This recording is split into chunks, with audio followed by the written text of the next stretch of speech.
demonization of people who fell outside of the pale of white identity.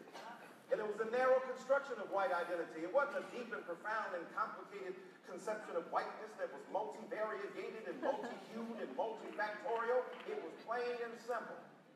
And that sense of whiteness was about the fact that even if you came from Europe, or you came from Poland, or you came from Italy, or you were Italian, or Lithuanian, or Jewish, the reality is America in its own racial crucible pulverized different and distinct ethnicities and remade them into whiteness.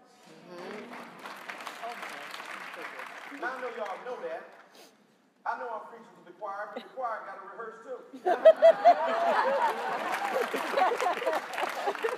And so when we think about that, whiteness has been constructed against blackness and brownness and red and yellow and other multiracial identities, and those of us who try to step forward and reclaim the legacy of our lost participation, or at least the recognition of our participation in the shaping of America, we are arguing against stream. Why? Because America has streamlined its consciousness and doesn't understand how it derives benefit from our association with us, and as a result of that doesn't understand the debt it owes us to not only our forbearance and not burning this thing down, but also in our ability to give intellectual credibility and validation to the ideal of democracy, because without us, you ain't gonna figure out how to do it. We are the embodiment of the American dream. Stop killing and murdering and denying us. Stop choking us. Stop denying the oxygen of possibility to us. Understand that we are you, and without us, you cannot be all that you are meant to be.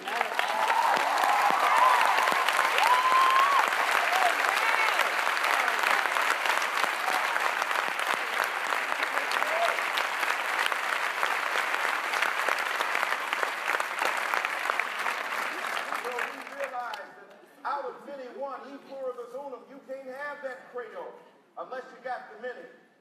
And in American history, we realize that race has operated in a certain paralyzing and poisonous function and fashion.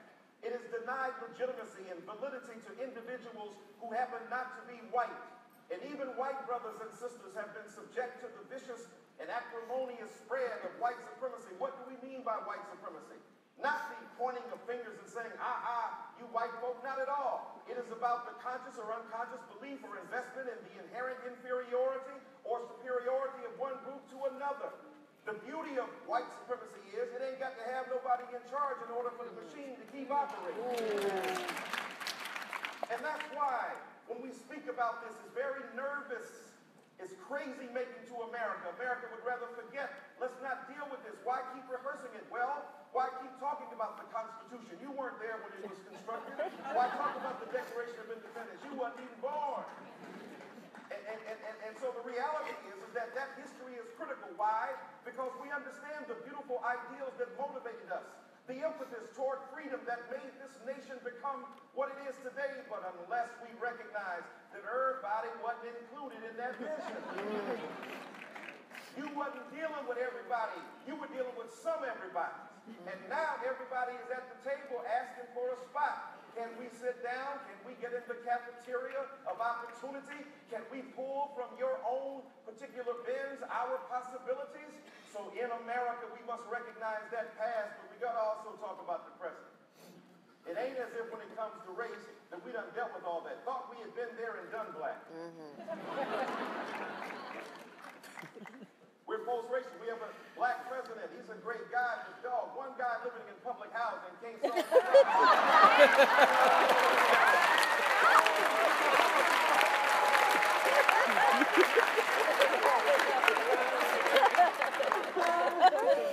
public housing, 1600 Pennsylvania Avenue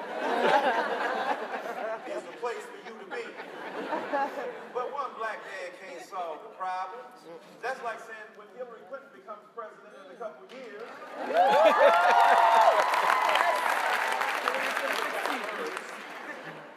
that sexism is gone. That don't mean that. So why is it that we think that the presence in the White House of an extraordinary human being who is highly intelligent, highly articulate, capable of being forbearing, because you know some of us would have snapped.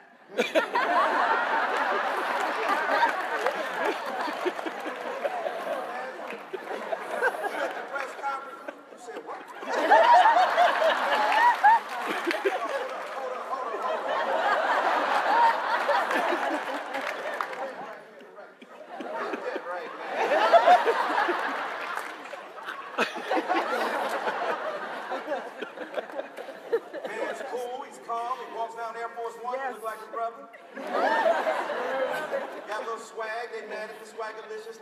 Yeah, because he got a beautiful, brilliant wife, got a beautiful, brilliant kid. But he's scared too. He can't talk about race either. He got to get lost in grammatical constructions that are infelicitous. Talk about people got an impression that things are wrong, and we got a sense that something just, homie, speak clearly. It's deeper than an impression. It's more profound than a sensibility, or it's our sense that things are wrong. Things are empirically verifiable as wrong. So now we believe that because we have one great example and representative of blackness, that all peoples of color will be recognized. It ain't true. The irony is, even under a great president like Mr. Obama, record numbers, especially of Latino people, have been deported. Oh, it gets tough up in here. Tough when we deal with the truth in the present, that we can have black faces that represent empires of American society that undermine and subvert the very principles that people of color have fought for so long. How do we deal with that irony? How do we deal with that contradiction? How do we deal with that conflict? Because we are invested in principles that outlast persons. No one individual can be the sum total of our experiences here in America.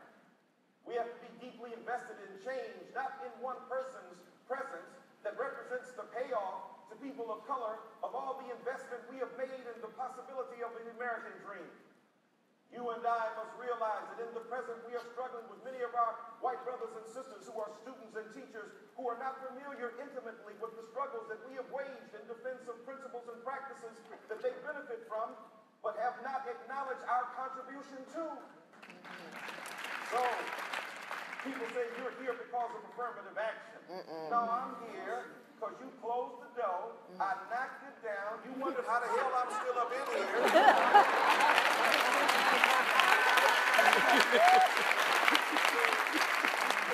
Don't get mad, because I can do both the formal and highfalutin and the vernacular and the informal. You want me to master that, I'll do it. You want me to master tennis, and I'll do it. Though much is taken, much abides. Though we are not now that strength which in old days moved earth and heaven, that which we are, we are. One equal temper, heroic hearts, made weak by time and fate, but strong in will, to strive, to seek, to find, and not to yield. I can do that, but I also know a great philosopher named Sean Carter. All my teachers couldn't reach me, and my mama couldn't beat me hard enough to match the pain of my pop not seeing me so. With that disdain in my membrane, got on my pimp game, blanked the world, my defense came. I know about Gray's elegy in a courtyard, full many a gem of purest ray serene, the dark unfathomed caves of ocean bare, full many of flowers born to blush unseen and wasted sweetness in the desert air. But I know about O'Shea Jackson. Y'all don't know O'Shea. Y'all stuck on, I don't know, Superman that, well, Blank the police coming straight from the underground. A young brother got it bad because I'm brown and not the other color. So police think they have the authority to kill a minority. Blank that because I ain't the one for a punk blank blank with the badge and the gun. And thrown in jail, we can go toe-to-toe in the middle of a cell. Messing with me because I'm a teenager with a little bit of gold in a pager. Searching my car, looking for the product, thinking every brother is selling narcotics. Thank you.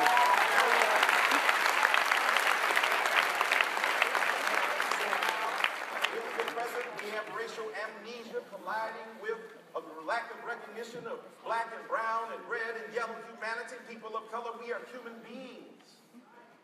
We have to keep reminding American marches in the streets that we are human beings. Do you know a study came out that said, especially for young people of color, and specifically black kids, that kids are not seen as kids but as older? Secondly, they are denied their humanity. This is why Samir Rice in Cleveland can be driven upon by a police car and with fair warning shot down, mowed, and murdered in the streets. This is why the policeman looked at Michael Brown and saw it and demon. For those of us who have been engaging in metaphoric warfare with American practices and principles unconsciously expressed deeply embedded bias in the language that is ostensibly neutral. We've been trying to tell you that you demonize people. When you literally call a man a demon, how much clearer do you need for it to get? And so, my friends, in the present, we are dealing with the fact that there's been a multiplicity of differences. So you got black folk and Latino folk generating profound heat in America. Asian brothers and sisters coming strong in America. First Nation peoples continue to be marginalized in America. And despite the extraordinary diversity, we also have to deal with the simultaneous convergence of ethnic and racial, as long as we understand how complicated they are, along with sexual orientation. And the trip of it is, some people of color got the nerve to recede into the province of bigotry against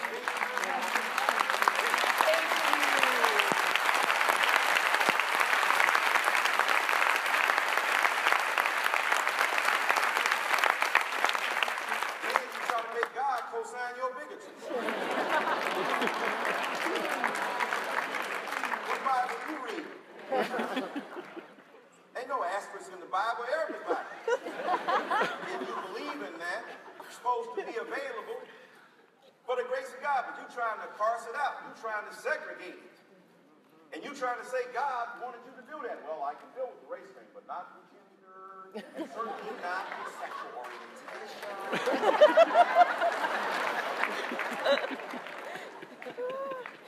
You end up becoming a sexual redneck.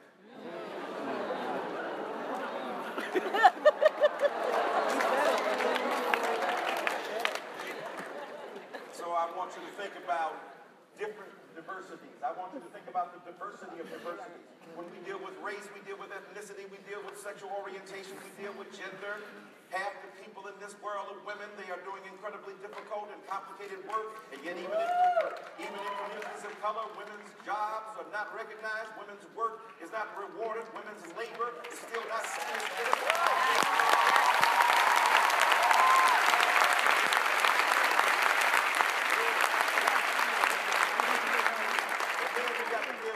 And I'm done. Future's important. What kind of world are we leaving our children? What kind of world do we leave you? What kind of world are we making as we do what we do? As we fight these battles in the streets? As we talk about vicious practices of white supremacy, social injustice, economic inequality, people being marginalized. We've looked down at Ferguson. 67% of the population is black. Most of them are poor. 53 police people, 50 of whom are white. You tell people not to burn stuff up, not to loot. Okay, fine. But then when they do it the right way, the way you say it's supposed to be done to adjudicate competing claims about what's just and unjust, that is to say, to decide between conflicting narratives about what is just, we give it to a grand jury and it ain't so grand and the jury is already hung and already rigged. Because when you have bias and when you have what you think are natural estimations of the other, you don't nominate them, you don't articulate them as bigotry and bias. They become natural to you, but the natural feelings you have may express the common sense that you possess, but that common sense is deeply rooted in beliefs and biases that have not been explicitly expressed as narrow. Yes. As particular and specific, and you trying to make them universal. Yes. So the problem is in America that we have not really respected the profound complexity and the radical diversity of who we are as a people, as a nation, out of many one. And so for the future, let's make the world safer for democracy. Let's tell the truth about the injustice that prevails. Let's be able to embrace each other. Let's not have a pie-in-the-sky by-and-by belief in a God who will come deliver us. We have to work hard here. If you believe in God or the energy of the universe, be a vehicle for that energy. Open your mouth and tell the truth and be brave. Be courageous and embrace all people as your brothers and sisters. Recognize the humanity of everybody who exists and recognize the right of everybody to breathe. And as I make my closing comments, the reality is that all of these isms are dangerous.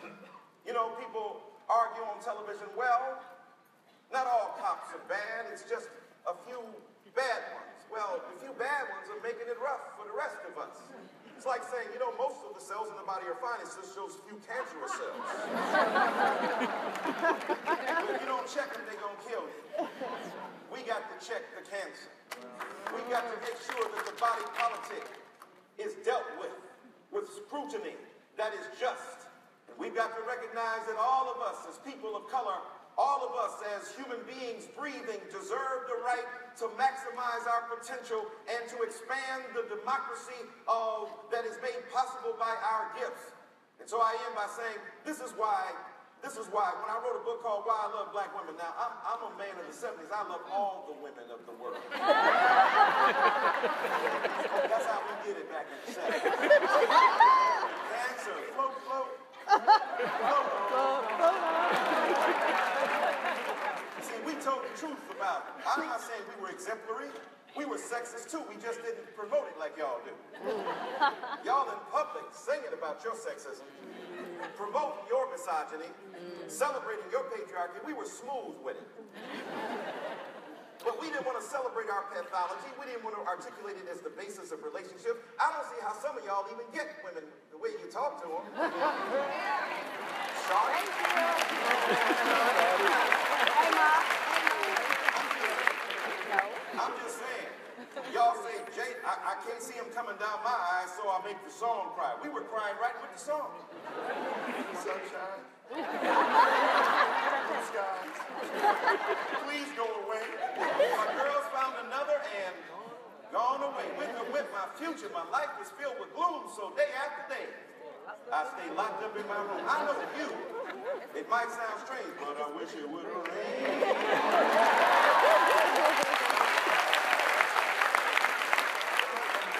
Girl would make us lose our mind. We didn't mind saying it. Have you seen it? I see your face as the cold wind blows on the street, even at the picture show. Why, oh why? We got philosophical about it. Did she have to leave, man? Go away. Oh, I've been used.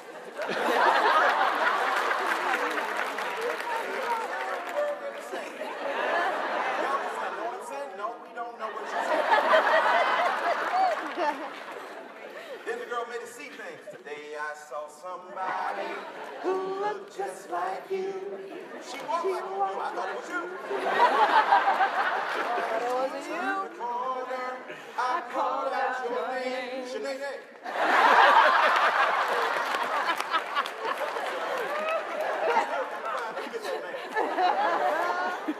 And then the girl turned us into a stalker. We didn't mind. Each day through my window, as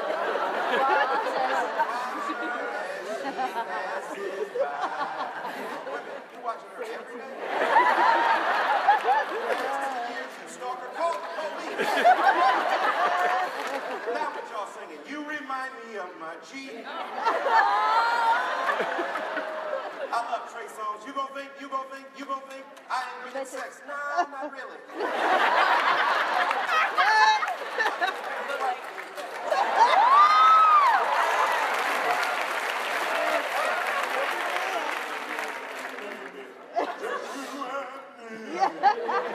I think Marvin Gaye did that. Nothing wrong with you. Giving yourself to me can never be wrong if the spirit just bring the Holy Ghost up here. I feel the whole grass has been accepted. I see some amens out there. He started off real sweet with it. Close the door. Then we got in. Turn them on! All I'm saying, y'all, don't be afraid in the future of strong women.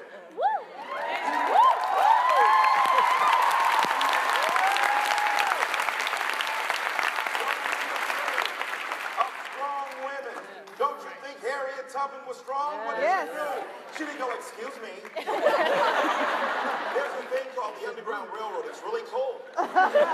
She said, be at a night at 8:30. And don't be late.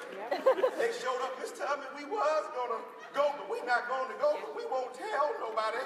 Oh, she said, I know you won't. She had a Bible in one hand and a shotgun in the other. Don't call it a comeback. For years.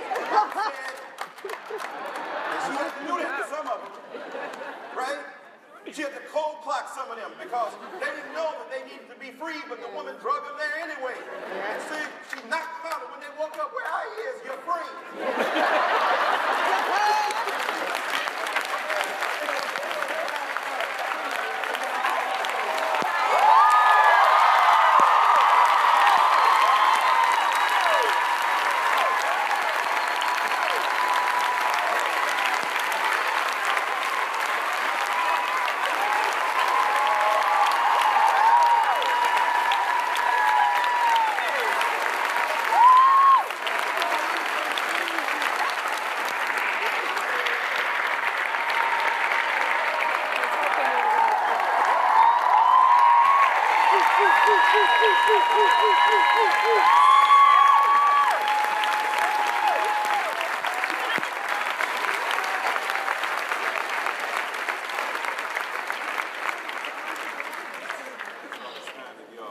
So we got time for a few questions if anybody has a question.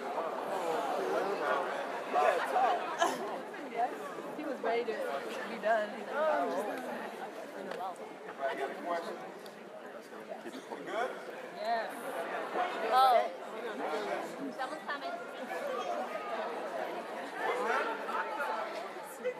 What? You want me to talk some more?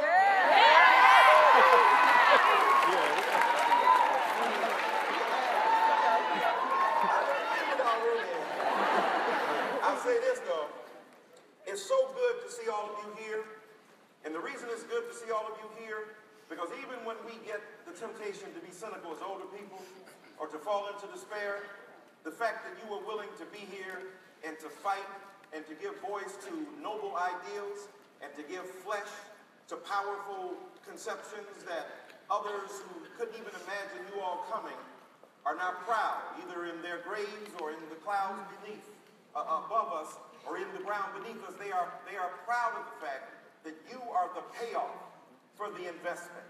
And so my generation thanks your generation and your generations for your struggle and for your refusal to give up and for your refusal to quit. And so I'm honored to be here because it is always amazing to me that despite the obstacles and the impediments and the things that prevent us from becoming who we are, you continue to show us that that investment is worth it and that you must then pass that gift on to others. And so it's a remarkable thing, and this conference is remarkable, and it's just such a great honor to be here with y'all. Love all of y'all, and y'all keep doing your thing. And, you know, as my man ODB says, I know y'all don't know old Dirty Bastard. Go back like baby a pacifier, but to understand that what we are doing here is something deeper and more profound than us that will outlive us even when we cease our work. I'm just honored and I celebrate you, and God bless you and keep up the great work.